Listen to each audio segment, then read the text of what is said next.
அனைவருக்கும் கணித வணக்கம்.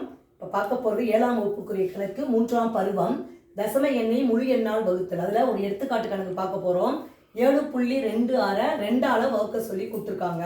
இதை எப்படி வகுக்கணும் அப்படிங்கிறத பார்க்குறோம். 7.26/2 ஈக்குவல் டு புள்ளிக்கு அப்புறம் தசம எண்ணாக இருக்கிறத நம்ம என்ன பண்ண போகிறோம், முழு எண்ணாக மாற்ற போகிறோம். 10ல் 1 100ல் 1. அப்போ இது முழு எண்ணாக மாற்றும் பொழுது 100ஆல் வகுக்க வேண்டும்.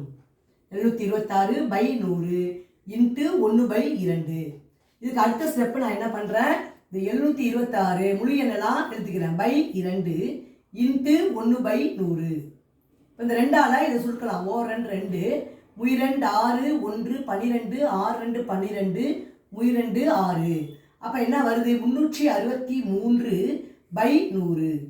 இதை எப்படி வகுக்க போகிறோம், 2 0 இருக்குது. அப்போ 2 ஸ்தானம் தள்ளி புள்ளி வச்சுக்கணும். அப்போ 3.63. இந்த கணக்குக்குரிய விடை 3.63. புரிஞ்சுங்களா?